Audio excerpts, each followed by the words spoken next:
Nous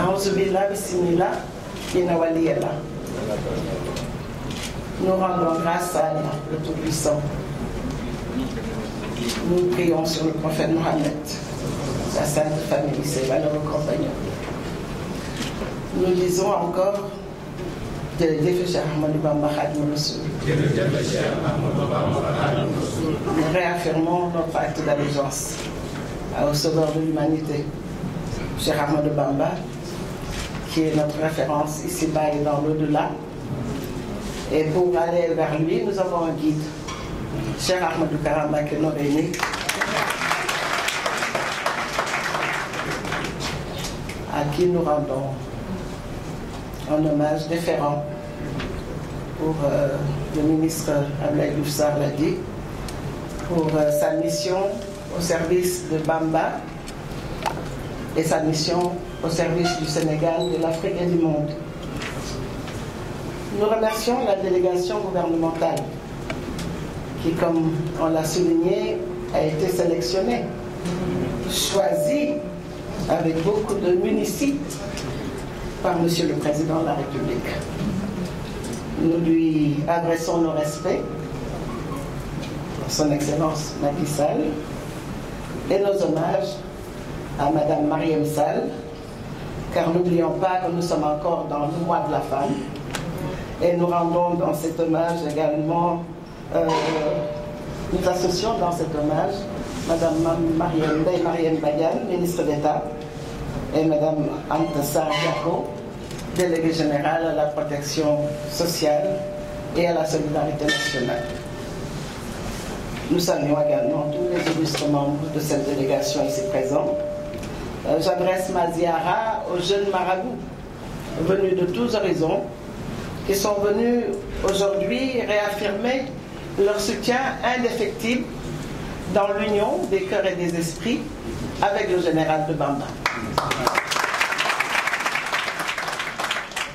Nous les remercions et leur disons que par la grâce de leur grand-père, le vénéré Cheikh Ahmadou Bamba Khadimou Rassoul, nous sommes sûrs que cette mission sera fructueuse.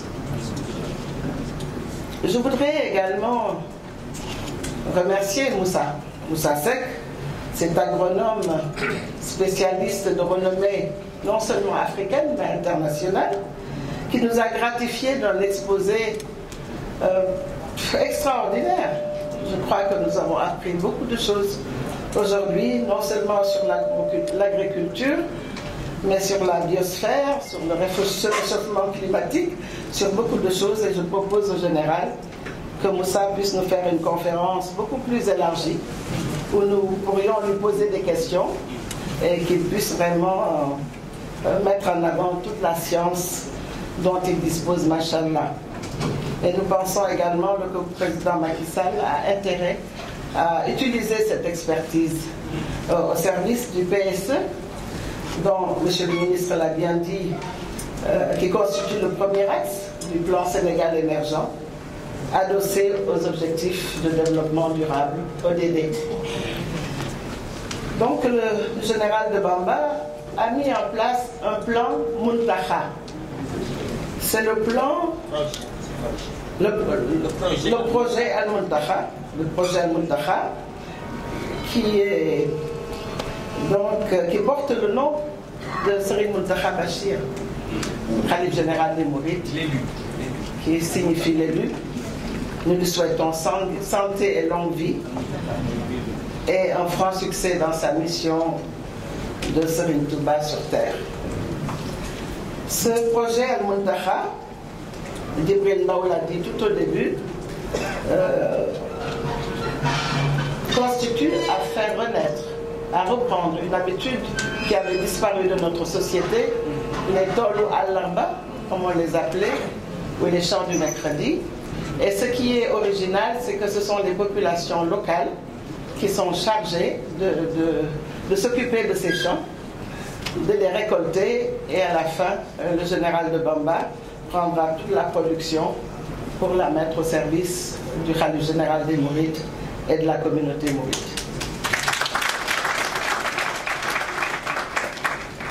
Nous sommes sûrs donc, comme le ministre de la Santé l'a affirmé, que l'État apportera son précieux concours à ce projet qui est très innovant et qui pourra bien sûr permettre la réalisation du plan Sénégal émergent.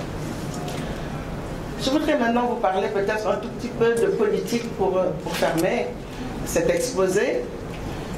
Nous savons que le président Macky Sall, dans moins d'1 an, ira briguer les suffrages des Sénégalais pour avoir un 2e mandat à la tête du Sénégal.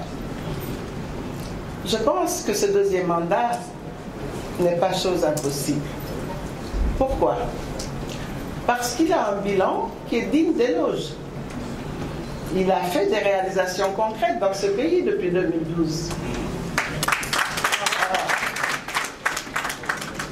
Et je pense que les Sénégalais de bonne foi reconnaîtront que ce bilan est élogieux. Je crois que les Sénégalais de bonne foi pourront dire en février, le 24 février 2019, Inch'Allah, ce Sénégalais-là, ce fils du Sénégal, a montré pendant 7 ans son volontarisme pour faire avancer le pays, pour le pousser vers l'émergence. Nous devons peut-être lui donner encore 5 ans pour terminer l'exploitation. Ce ne serait que justice en tenant compte de tous les efforts déployés pour améliorer les conditions de vie de nos concitoyens, pour reconstruire ou réhabiliter les lieux de culte des cités religieuses à travers le Sénégal. Vous savez qu'au Sénégal, la foi et la religion sont des choses sacrées. Et je crois que dans tout cœur de khalife général ou homme religieux, vous trouvez une sympathie, une affection pour le président Sall en raison de tous les efforts qu'il a déployés pour la religion. Pas seulement l'islam, mais aussi la chrétienté. Nous sommes une république laïque et nous vivons en harmonie, catholiques, chrétiens, musulmans. Et Dieu merci. Donc, c'est vrai que rien n'est parfait en ce bas monde.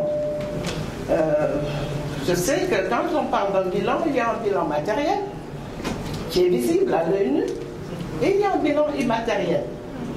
Et je pense que le président Macky Sall, si jamais par la volonté de Dieu et la volonté du peuple sénégalais arrivait à avoir ce 2e mandat, il pourrait davantage renforcer le bilan immatériel. C'est quoi le bilan immatériel, à mon humble avis? On lui reproche d'être dans un Sénégal où il y a une absence de repères, où les vertus et les valeurs sont en déperdition. Mais le président Macky Sall n'est pas un oustas, ce n'est pas un marabout, encore moins un prophète. Il ne peut pas changer le mental des Sénégalais.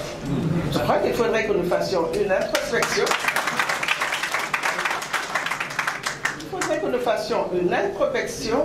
Introspection, nous Sénégalais, pour voir qu'est-ce qui ne va pas, pour voir quels sont nos défauts, quelles sont nos qualités, et pour avoir des repères. Et je dis toujours qu'il n'y a pas meilleur repère dans ce Sénégal et dans cette Afrique que Cheikh Ahmadou Bamba Khadim. Si on suit la voie de Cheikh Ahmadou Bamba Khadim Rassoul, le pays ne se développera pas sur 30, 50, 40 ans, mais je crois qu'il y aura un raccourci. 4-5. Voilà, comme cela a été pour le prophète Mohamed, paix et salut pour lui. Sur lui, je crois que le Sénégal pourrait faire un raccourci et que l'émergence pourrait arriver avant 2035. Donc je voudrais terminer en vous demandant, vous les jeunes marabouts qui constituez la force de frappe du général de Bamba, de continuer cette mission pour la réélection du président Macky Sall. Je suis à l'Assemblée nationale, j'ai la chance, depuis qu'il est président de la République, d'être député à l'Assemblée nationale. Député non inscrit, peut-on dire. Et je n'ai jamais été tendre avec lui. Député Tara. Parce que je pense qu'il faut une critique saine et objective peut permettre d'aller loin et que l'unanimisme ne mène à rien de bon. Et c'est pour cela que chaque fois que c'était nécessaire, je disais à Ben Bokoyaka, attention, cette voie n'est pas la bonne, attention, allez sur cette voie. Et ça, c'est grâce au Parti de la Vérité et à la mission de Cheikh Ahmadou Kara Mbacké Noreyni que nous avons pu avoir cette attitude d'équilibre entre l'opposition et la majorité présidentielle. Mais je ne peux pas être en reste. Si le guide nous montre la voie, eh bien nous suivons cette voie. Et je ne serai pas en reste pour dire que je serai parmi ceux ou celles qui vont battre campagne pour le président Macky Sall.